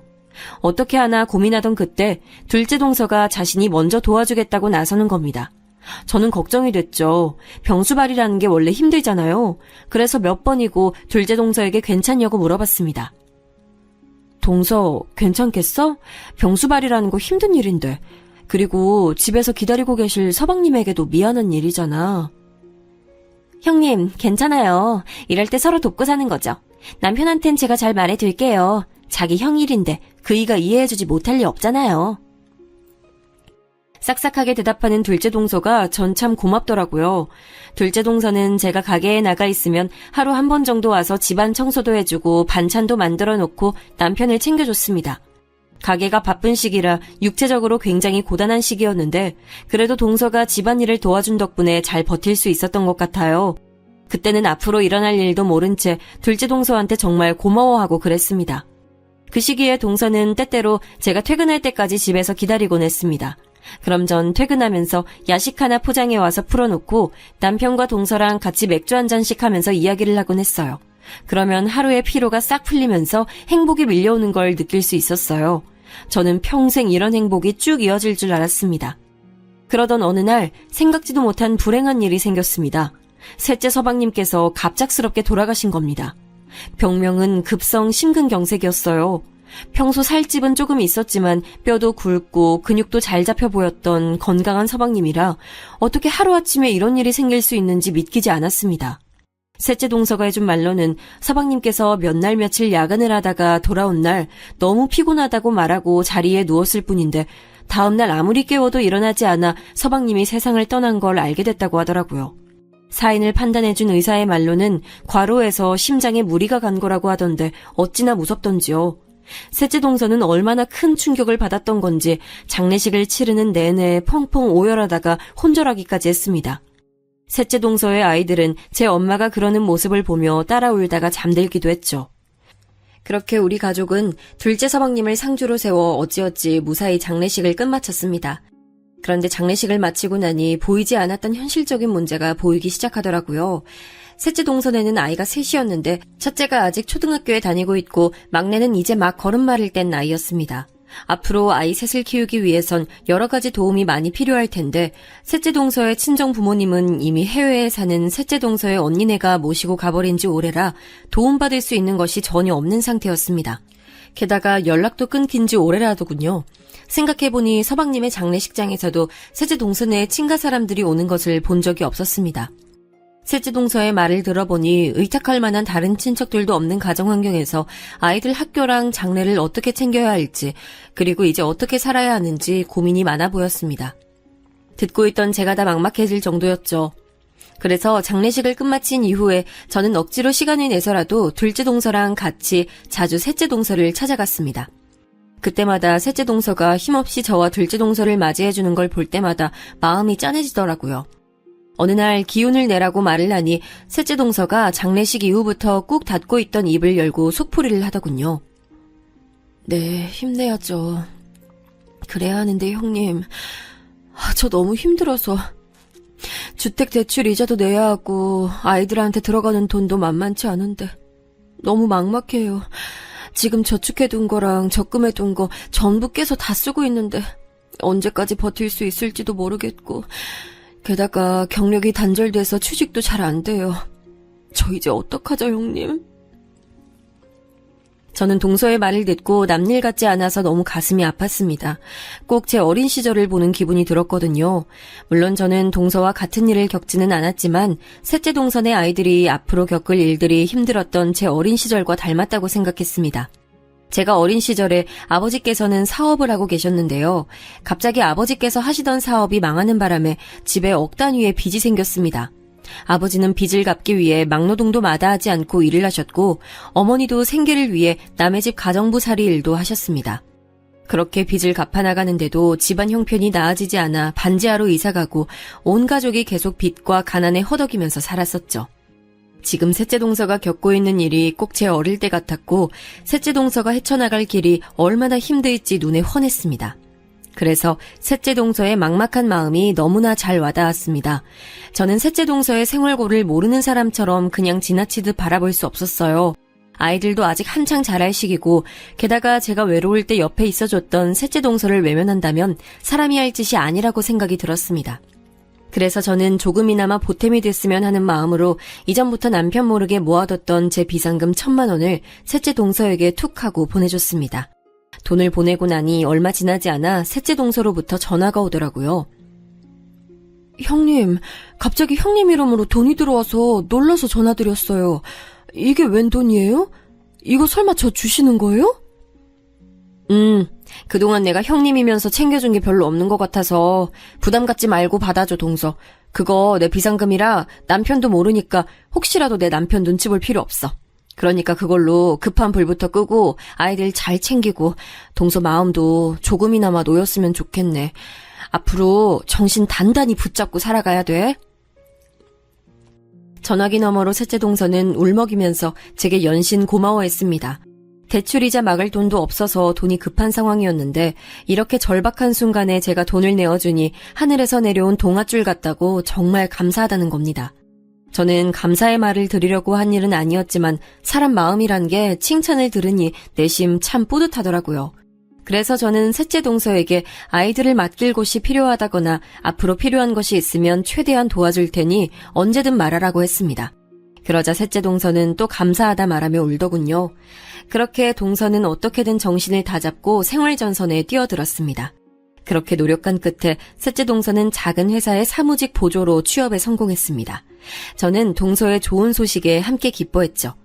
그러는 동안 부러졌던 제 남편의 다리도 다 나아 좋은 소식이 2배가 됐습니다. 남편은 서방님이 돌아가신 뒤 정말 많이 슬퍼했었는데 그래도 집에서 가만히 쉴 수는 없다며 다시 가게 일을 맡겠다고 하더군요. 모두에게 슬픔이 남아있었지만 천천히 조금씩 모든 게 제자리를 찾아가는 것 같았습니다. 몸이 가뿐해진 남편은 다시 가게를 맡아서 이어가고 저도 다시 몸조리를 시작하기로 했죠. 그러던 어느 날 셋째 동서가 제게 할 말이 있다면서 만나자고 했습니다. 알겠어. 그럼 오늘 우리 집으로 올래? 둘째 동서도 불러서 같이 맛있는 거 먹으면서 이야기하자. 오늘 내가 쏠게. 아니에요, 형님. 오늘은 저희 둘만 따로 만나면 안 될까요? 제가 긴히 드릴 말씀이 있는데 딱 형님께만 드리고 싶은 말씀이어서요. 평소에 셋째 동서가 그렇게 말한 적이 없어서 의아했지만 셋째 동서의 말투가 워낙에 진지해서 저는 뭔가 중요한 말을 하려나 보다 싶었습니다. 그래서 저는 셋째 동서가 하자는 대로 집 근처에 있는 카페에서 단둘이 만나기로 했습니다. 그렇게 기다리고 있으니 얼마 안 있어 셋째 동서가 카페로 찾아왔습니다. 카페에서 만난 동서는 어딘가 안절부절 못하더라고요. 그 모습이 걱정스러워서 무슨 일 있냐고 물어보니 동서는 자꾸만 몇 번이고 말끝을 흐렸습니다. 제가 성미가 급해 바로 퇴근을 하니까 결심한 듯 동서가 조심스럽게 입을 열었습니다. 그런데 셋째 동서가 하는 말들은 하나같이 믿을 수 없을 정도로 충격적인 말들이었습니다. 글쎄, 제 남편이 바람을 피우고 있다지 뭐예요. 형님, 저 농담하는 거 아니에요. 제가 이때까지 비밀로 하고 말씀을 못 드리고 있었는데 이렇게까지 도움받은 처지로 인간적으로 도저히 입 다물 수 없어서요. 둘째 형님, 아주버님이랑 바람을 피우는 사이예요. 그것도 꽤 오래됐어요. 동서, 그게 대체 무슨 말이야? 나 이런 장난 싫어하는 거 알잖아. 장난하는 거면 그만해. 셋째 동서의 말을 처음 들은 저는 셋째 동서가 둘째 동서와 제 사이를 이간질하려는 줄 알았습니다. 사실 셋째 동서가 둘째 동서와 제 사이를 이간질할 이유도 없었습니다만 너무 믿기 어려운 말인데다가 제가 아는 남편과 둘째 동서는 전혀 그런 사이로 보이지 않았기 때문이었어요. 그리고 그동안 남편에게서 받아온 믿음과 남편이 보여온 행동에서 다른 어떠한 이상 징후도 본 적이 없어서 더더욱 그런 마음이 들었죠. 제가 주저하는 낌새를 보이자 동서는 다시금 이렇게 말했습니다. 아니에요. 제가 이런 장난을 치려고 형님께 단둘이 보자고 했겠어요? 사실 저도 끝까지 말 안 하려고 했는데 형님이 이렇게 도와주시는데 제가 어떻게 입 닫고 있겠어요. 정말이에요, 형님. 사실 셋째 동서는 매사에 진지하고 장난이 없는 사람이라 장난으로 이런 말을 하는 건 아닐 거란 생각이 머리에 있었습니다. 그 말을 들으니 찻잔을 잡은 손이 저도 모르게 떨리더군요. 저는 차맛이 뭔지도 모른 채 한 모금 목을 축였다가 다시 동서에게 물어봤습니다. 그럼 내 남편이 둘째 동서랑 바람핀다는 게 정말이야? 동서는 그걸 어떻게 알았는데? 뭐라도 본 거야? 그렇게 확신해서 말하는 거라면 증거라도 있어야 되는 거 아니야? 안 그래? 그게 제가 가지고 있는 증거는 없어요. 하지만 형님, 제가 두 눈 똑똑히 보고 들은 게 있어서 말씀드리는 거예요. 믿어주세요. 그러면서 셋째 동서가 본인이 겪었던 일을 이야기해줬습니다. 이전에 셋째 동서는 둘째 동서랑 둘째 동서네 집에서 단둘이 티타임을 가졌다고 했습니다. 같이 한참을 웃으며 대화를 하던 도중 둘째 동서가 잠시 핸드폰을 두고 화장실에 갔었다네요. 셋째 동서가 할 일 없이 둘째 동서를 기다리고 있는데 동서의 핸드폰이 너무 울려서 우연히 핸드폰 화면을 뒤집어 봤다고 합니다. 둘째 서방님이 전화를 건 거라면 대신 전화를 받을 생각으로요. 그런데 화면에는 문자가 떠 있었는데 저장된 번호와 이름이 제 남편의 이름이었다는 겁니다. 그냥 문자인가 보다 하고 다시 핸드폰을 내려놓으려고 했는데 쓱 본 문자 내용이 누가 봐도 연인끼리 하는 대화 내용이어서 자기가 순간 둘째 서방님의 이름을 잘못 본 줄 알았답니다. 너무 놀란 셋째 동서가 다시 자세히 봤지만 분명 제 남편의 이름이었다는 거죠. 그런데 너무 집중해 본 나머지 둘째 동서가 돌아온 줄도 몰랐답니다. 화장실에서 돌아온 둘째 동서는 셋째 동서의 손에서 휙 핸드폰을 낚아채 가더니 핸드폰 화면에 떠오른 문자를 확인하고는 셋째 동서를 아무 말 없이 바라보더라는 겁니다. 셋째 동서는 평소에 알던 둘째 동서의 얼굴이 아니라 사람 하나 죽일 것 같은 눈빛에 당황한 나머지 그대로 빤히 바라보기만 했다더군요. 그런데 아무 말 없던 둘째 동서가 머쓱하게 웃더라는 겁니다. 누가 봐도 상황을 무마시키려는 웃음이었지만 셋째 동서는 거기서 물어보지 않을 수가 없었다고 합니다. 형님, 방금 그 문자 뭐예요? 그거 큰 서방님이랑 주고받은 대화 맞죠? 동서, 그냥 못 본 척 해줘. 별일 아니니까. 내가 이렇게 부탁할게. 동서만 입 닫고 있으면 우리 모두 아무 문제 없을 거야. 셋째 동서가 기가 막혀 어쩔 줄 몰라 하자 둘째 동서는 머뭇거리다가 몇 번이고 비밀로 해줄 수 없냐고 말하더라는 겁니다. 둘의 그런 사이를 묵인해야 하나 말아야 하나 고민하던 동서는 그냥 입을 다물기로 결정했다고 합니다. 왜냐하면 그때 그 일이 제가 남편과 결혼하기 전에 있었던 일이었기 때문이라고 하더군요. 그때 일 이후 셋째 동서 앞에서 둘째 동서가 본성을 드러내는 일이 잦아졌다고 합니다. 제 남편과 시시덕거리며 전화통화를 하기도 했다더군요. 동서는 제 남편이 결혼하고 나면 정신을 차릴 줄 알았다고 했습니다. 그런데 아직도 둘이 그런 짓거리 하는 것을 알게 돼서 제게 말을 할까 말까 많이 고민했다고 하더라고요. 저는 그 말을 듣고 정신이 아득해졌습니다. 하지만 한편으로는 셋째 동서가 잘못 알고 있는 게 아닐까 생각했습니다. 왜냐하면 저와 결혼하기 전이었으니 남편과 둘째 동서가 이제는 그런 해로운 관계를 끊어내고 정말 평범한 가족처럼 지내고 있을지도 모른다는 희망이 있었기 때문이었죠. 더욱이 제 눈으로 본 것도 아니니까 동서의 말을 믿을 수가 없었습니다. 그래서 저는 고민하다가 부탁했습니다. 일단은 알겠어, 동서. 내가 더 자세히 알아볼 테니까 이 일은 다른 사람에겐 말하지 말아줘. 알았지? 내가 다 알아보고 난 다음에 어떻게 할지 결정할게. 네, 알았어요, 형님.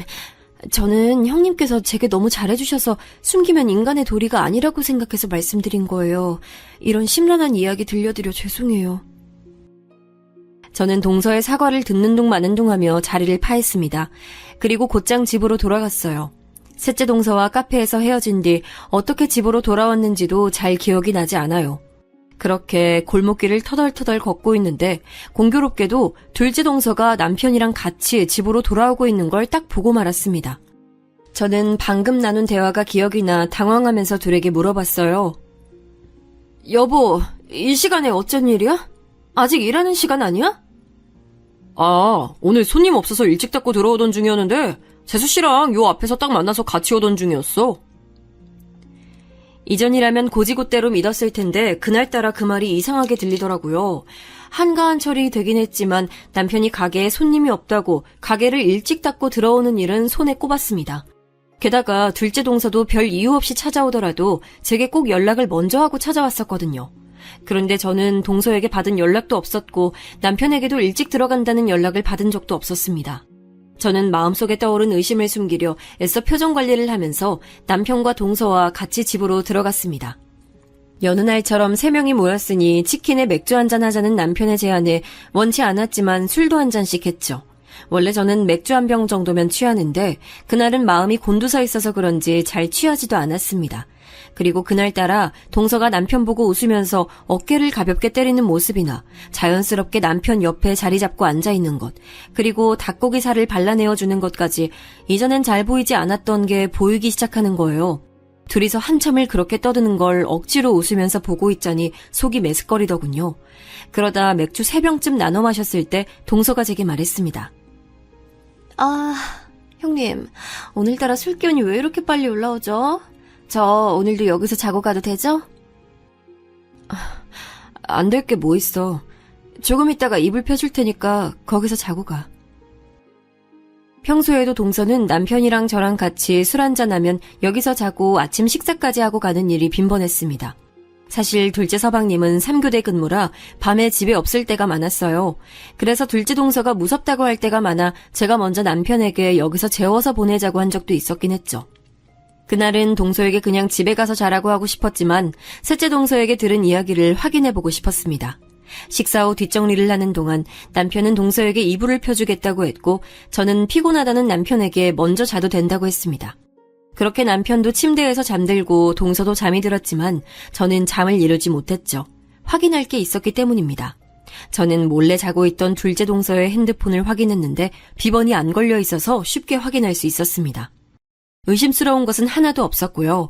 가족 단톡방에서 이야기한 것 말고 남편과 사적으로 대화를 한 흔적도 없었고 전화 기록도 없었습니다. 남편의 핸드폰을 확인해도 마찬가지였습니다. 하지만 그 부분이 이상했습니다. 둘의 핸드폰은 인위적으로 지운 것처럼 서로에 관한 대화 흔적이 아무것도 없었거든요. 둘째 동서는 저랑 남편과 일주일에 한두 번은 꼭 만나고 만나기 전에 전화통화로 연락도 하는 것으로 알고 있는데 그 흔적도 없었으니까요. 저는 온몸에 피가 식는 것이 느껴졌습니다. 직감적으로 둘 사이에 뭔가 있다는 게 느껴졌죠. 저는 제대로 된 증거를 잡기로 마음먹었습니다. 제가 온종일 둘째 동서와 같이 있는 게 아니라서 동서를 파고드는 일은 어려웠기 때문에 매일 집에 돌아오는 남편에게 집중했죠. 남편에게 특별한 흔적이 있나 없나 확인도 하고 몰래 핸드폰을 확인하고 그랬습니다.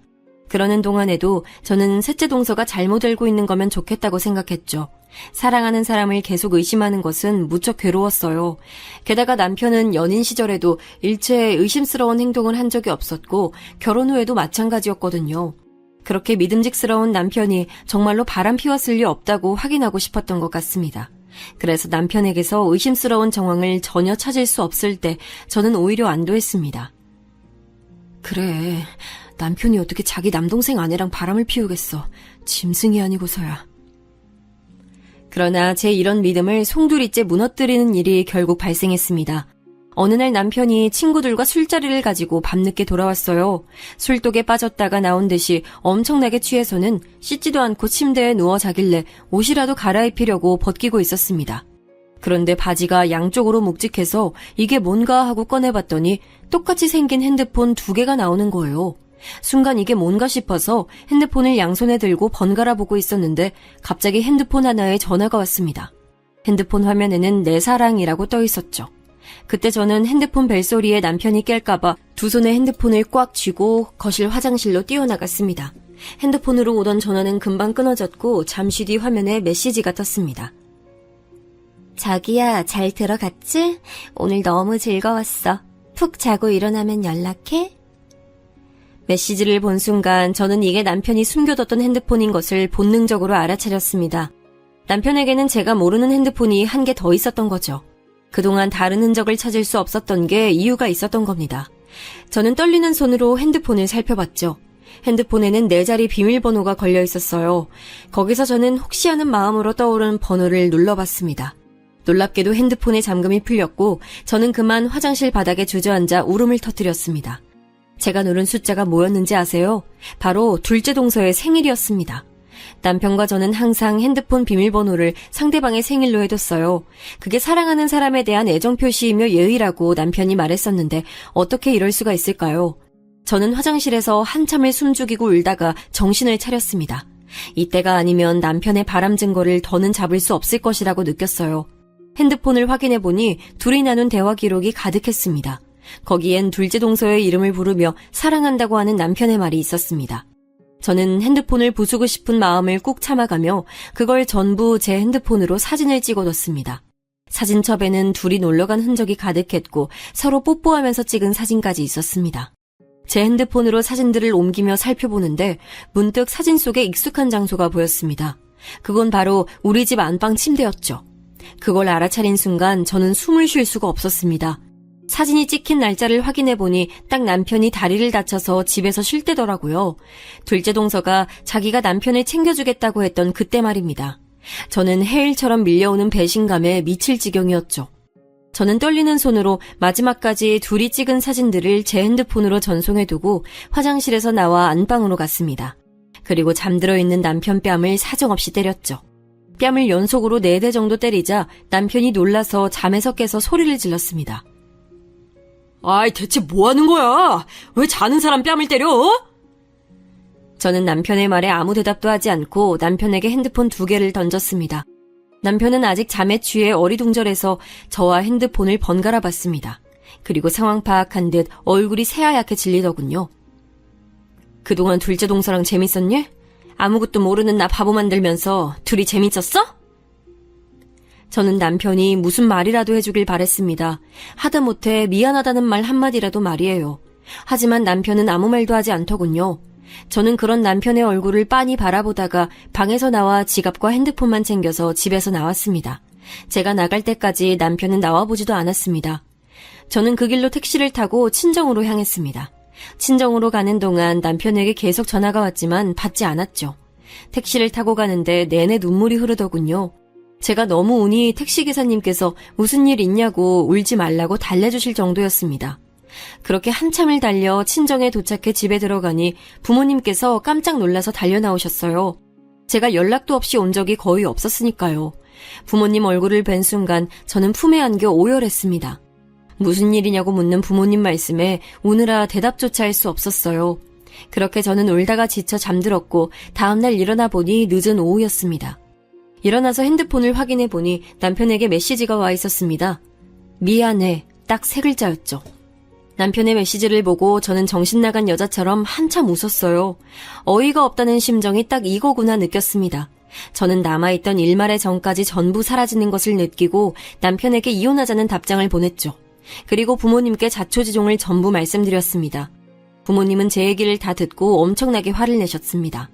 아빠가 당장 남편을 찾아가서 다 뒤집어버리겠다는 걸 간신히 말리고 제가 할 테니 믿고 기다려달라고 했습니다. 그 후 저는 시어머니께 전화를 드려 뵙고 말씀드릴 게 있다고 했습니다. 그런데 시어머니께서는 이미 다 알고 계신다는 듯이 말씀하시더라고요. 그래, 동석이한테 얘기 다 들었다. 네가 뭔가 오해를 한 것 같은데 그러면 말로 풀어야지. 그렇다고 남편 뺨 때리고 집 나가는 아내가 어딨니? 네 이야기 들어줄 테니 우선은 만나서 이야기하자꾸나. 저는 전화로 들려오는 시어머니 말씀에 너무 기가 찼습니다.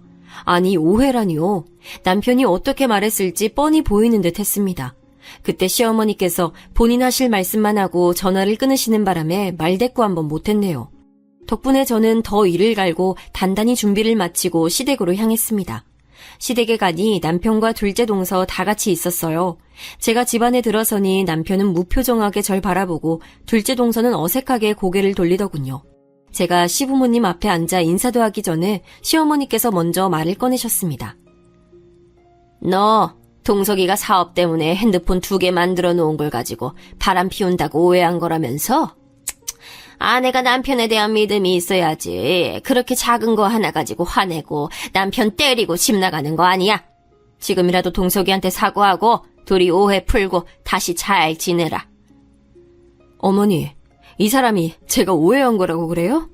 그럼 결혼한 남자가 다른 여자랑 밤새도록 이야기하고 전화하고 껴안고 남의 집 안방에서 사진까지 찍었는데 그게 바람이 아니라 그냥 오해예요? 시어머니 말씀을 듣자마자 열불이 터지더군요. 저는 바로 준비해간 증거자료와 사진들을 전부 앞에 펼쳐놓았습니다. 이거 보세요. 이게 남편 다른 핸드폰에 있던 대화 기록이에요. 여기 이 이름, 이거 둘째 동서 이름 맞죠? 이거뿐만이 아니에요. 둘이 이러고 찍은 사진도 있어요. 어머님이 보시기에 이게 일반적인 가족 사이 같아 보이세요? 저는 둘이 껴안고 이불을 덮은 채 찍은 사진과 종이로 뽑아간 대화 기록을 내밀었습니다. 제가 내미는 사진을 보고 시부모님도 많이 놀라신 것 같더군요. 이게 정말이냐는 듯 시어머니께서 둘째 동서를 돌아보니 갑자기 둘째 동서가 울음을 터뜨리는 거 아니겠어요? 그리고는 둘째 동서가 갑자기 절 쳐다보더니 한마디 하는 겁니다. 형님, 정말 너무하세요. 이거 다 오해예요. 제가 미쳤다고 아주버님이랑 바람을 피우겠어요? 제가 저희 남편 얼마나 사랑하는데요. 이거 다 형님이 일부러 만드신 거죠? 이렇게 조작하실 정도로 제가 그렇게 싫으셨어요? 뭐? 조작이라고? 그럼 내가 가지고 있는 음성 파일 틀어보면 알겠네. 저는 둘째 동서의 말에 핸드폰을 꺼냈습니다. 다들 아시겠지만 요즘은 핸드폰 통화 내용이 자동으로 녹음되잖아요. 이전에 살펴봤던 남편 핸드폰 안에는 전화통화 중 자동으로 녹음되는 파일들이 그대로 남아있더군요. 그때 저는 혹시나 해서 그중 한두 개를 제 핸드폰에 보내뒀는데 이렇게 쓰게 될 줄은 정말 몰랐어요. 저는 모두의 앞에서 음성 파일을 틀었습니다. 그러자 바로 전화를 받는 남편의 목소리가 나왔어요. 다음은 둘째 동서의 목소리가 나왔죠. 둘이 아주 깨가 쏟아질 정도로 다정하게 통화하더군요. 그 내용을 듣자 둘째 동서의 얼굴은 새파랗게 질렸어요. 시부모님도 충격받으셨는지 아무 말도 못하시더군요. 설마 본인 목소리도 못 알아듣는 건 아니지? 왜? 이것도 내가 조작했다고 말해보지 그래? 제가 둘째 동서에게 쏘아붙이자 남편이 갑자기 제게 막 소리를 질러대더군요. 남의 핸드폰에서 마음대로 정보 빼내서 지금 이게 뭐하는 짓이야? 당신 이거 명예훼손이야. 이렇게 사람 창피 주는 거 다 고속감이라고. 하, 창피? 명예? 아, 정말 웃긴다. 당신이 창피라는 걸 알아? 훼손될 명예라는 게 있긴 해? 지금 밖에 나가서 지나가는 사람 아무나 잡고 물어봐. 이런 상황에서 내가 한 짓이 더 큰 잘못인지 당신이 핀 바람이 더 큰 잘못인지? 분위기는 삽시간에 난장판이 됐습니다. 남편은 절 고소할 거라고 소리를 질렀고 둘째 동서는 자꾸 제 말이 거짓말이라며 울더군요. 시아버님은 동네 창피하게 이게 무슨 일이냐며 자리를 뜨셨고 시어머님은 충격 때문이신지 뒤로 넘어가려고 하셨고요. 제가 오늘 여기 온 건 진짜 오해를 풀고 이혼하겠다고 제대로 말씀드리기 위해서였어요. 당연히 이혼 소송 할 거고요. 동서한테도 상간녀 소송에서 위자료 청구할 거니까 그렇게 알고 계세요. 마지막 할 말까지 다 하고 시댁에서 나오는데 둘째 동서가 맨발로 달려나와 제 다리를 잡더군요. 형님, 제가 잘못했어요. 정말 제가 너무 잘못했고 다시는 이런 일 없게 잘할게요. 그러니까 제발 소송만은 말아주시면 안 될까요? 저 이 일 남편이 알면 이혼당해요. 저 이혼당하면 갈 곳도 없어요. 제발 소송만은 참아주세요. 네? 동서, 그럼 그런 일을 만들지 말았어야지. 이제까지 즐길 거 다 즐겨놓고 들키니까 잘못했다고 하면 누가 그걸 받아줘? 정말 이기적이네. 게다가 지금 이 상황에서도 나한테 죄송한다는 말 한마디 없고 본인 이혼당할까봐 그거 걱정만 하잖아. 나 소송 반드시 할 거야. 그래서 끝까지 갈 거니까 그렇게 알아. 저는 계속 저를 잡는 둘째 동서를 뿌리치고 시댁에서 나와버렸습니다. 동서가 바닥에 주저앉자 남편이 와서 동서를 부축해주는데 정말 속이 뒤집히더군요. 그 다음날 저는 모든 증거 자료를 취합해서 둘째 서방님의 직장으로 보냈습니다. 서방님은 아무 잘못도 없겠지만 둘째 동서를 생각하니 열불이 나서 얼굴을 마주하고 싶지 않더라고요. 그리고 저는 친정에서 머물면서 부모님과 같이 바로 변호사를 만나 남편에 대한 이혼 및 위자료 소송과 둘째 동서에 대한 상간녀 위자료 소송을 동시에 준비했습니다. 법원에서 받아주지 않겠지만 어디 한번 마음 좀 졸여보라고 위자료 액수도 아주 높게 적어서 냈어요. 며칠 뒤 소장을 받았는지 남편에게 연락이 왔습니다. 우리 어머니랑 아버지 네가 보낸 이혼 소장 받아보시고 잠도 못 자고 너무 힘들어하신다. 너 이런 사람 아니었잖아. 우리 그냥 협의 이혼으로 가면 안 될까? 남편 말을 들으니 머리가 돌아버릴 것 같았어요. 그럼 우리 부모님은요? 본인 부모님만 부모님인가요? 저희 부모님도 제가 울면서 친정에 왔던 날부터 이혼 준비하느라 변호사 만나러 다닐 때까지 잠도 잘 못 주무시고 제 걱정하느라 얼마나 고생하셨는데요. 네 부모님 잠 못 자고 힘들어하시는 게 내 탓이니? 인간으로 태어나서 인간 말종짓한 네 탓이지. 네 부모님이 걱정되면 나한테 전화하지 말고 그 시간에 잘 보살펴드려. 남편에게 한마디 하고 전화를 끊으니 바로 시어머니에게서 전화가 오더군요. 꼭 이렇게까지 해야겠니? 내가 잘 타이를 테니 다시 한 번만 생각해봐. 남자가 살다 보면 바람 한두 번쯤은 필 수도 있다. 그래도 다들 참고 살아. 그러니 너도 다시 한번 생각해봐라. 그래도 그동안 너한테 참 잘하지 않았니? 우리 동석이만한 남자가 또 없어. 아니요, 어머니. 세상 모든 남자가 바람 피우진 않아요. 그랬다면 시아버님도 피셨게요. 그리고 길 가다가 아무 남자나 잡아도 전부 남편보다 나을걸요? 저는요, 이제 남편의 어떤 것도 믿을 수가 없어요.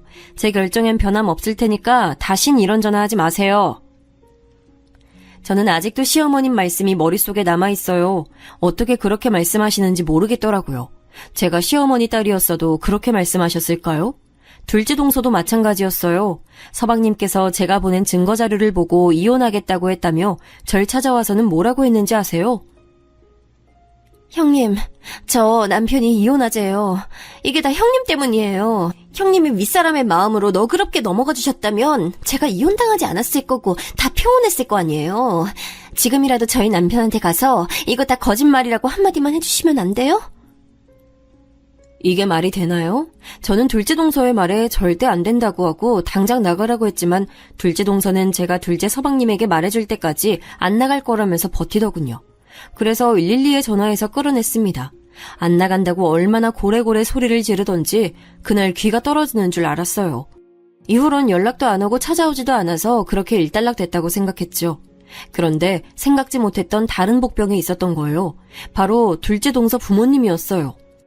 연락 오신 두 분은 제게 꼭 한번 만났으면 한다고 간곡하게 말씀하셨습니다. 처음에 저는 두 분을 만날 일이 없다고 거절했지만 몇 번이나 연락해서 만나서 할 얘기가 있다고 하시길래 도대체 무슨 말을 하실지 궁금해서 만나뵈러 나갔습니다. 약속 장소로 가니 둘째 동서와 어르신 두 분이 계시더군요. 이야기 많이 들었어요. 내가 자식을 잘못 키워 미안합니다. 내가 대신 사과할 테니 우리 애 한 번만 용서해주면 좋겠습니다. 지금 그쪽에서 보낸 소장이랑 얘 남편도 이혼 소송한다고 난리라. 합의해주면 안 될까요? 저는 그 이야기를 듣자마자 둘째 동서를 쳐다봤습니다. 동서는 아직도 제가 잘못했다고 생각하는지 저를 째려보더군요. 죄송하지만 그렇게는 안 될 것 같습니다. 입장 바꿔서 두 분의 딸이 제 입장이라면 이러실 수 있으세요? 저도 동서 때문에 가정을 잃고 지금 정신적인 피해까지 입었어요. 그런데 제가 어떻게 용서를 할 수 있겠어요? 그러지 말고 이 돈 받고 생각 바꿔주면 안 되겠어요? 아니, 세상에 안 되는 게 어디 있어요. 한 번만 다시 생각해줘요. 어르신은 갑자기 가방 안에서 두툼한 종이봉투를 꺼내서 제 손에 쥐어주셨습니다. 저는 제 손에 봉투가 닿자마자 너무 역겨워서 그대로 봉투를 바닥에 던져버렸죠. 지금 제가 받은 피해를 돈으로 어떻게든 하실 수 있을 거라고 생각하신 모양인데 잘못 생각하셨어요. 저 절대 합의해줄 생각 없습니다. 오히려 동네방네 소문나서 평생 얼굴도 못 들고 다녔으면 좋겠거든요. 아니, 이게 무슨 경우 없는 짓이에요. 사람이 정의를 보였으면 받는 신용이라도 해야지. 그리고 솔직히 바람난 게 내 딸 잘못만도 아니지. 막말로 남편한테 얼마나 못했으면 바람이 났겠어요. 이런 성질머리 보니 딱 보이네 보여. 그래서 그쪽 따님은 얼마나 못났으면 제대로 된 남자를 못 만나고 남의 남자랑 몰래 바람이나 피우고 살았대요? 그런 걸 뭐라고 하는 줄 아세요? 첩살이라고 해요. 되게 잘난 따님은 겨우 내 남편 첩이었던 거라고요. 첩? 야, 너 말 다 했어? 그동안 꿀먹은 벙어리처럼 앉아있던 둘째 동서가 제 말에 약이 올랐는지 소리를 빽 지르더군요. 저는 그러거나 말거나 할 말 다 했으니 간다고 말하고는 휙 나와버렸네요. 그렇게 나와 친정으로 돌아가는데 내내 두 어르신이 생각났어요. 딸을 위하는 마음으로 절 만나러 나오셨을 텐데 아마 원하시는 대로 되진 않으셨겠죠. 그런데 그게 정말로 딸을 위한 거였을까요? 아무리 자식을 사랑해도 잘못된 길로 가면 바로 잡아주는 게 맞다고 보는데 말이죠. 그런 일들이 있고 난 후에도 남편과 시댁 그리고 둘째 동서는 계속 제게 연락을 해왔습니다. 법원에서 만날 날이 다가오니 불안해서였을까요? 하지만 저는 전혀 받지 않았고 변호사를 통해서 무조건 법대로 할 거라고 제 의사를 전달했습니다.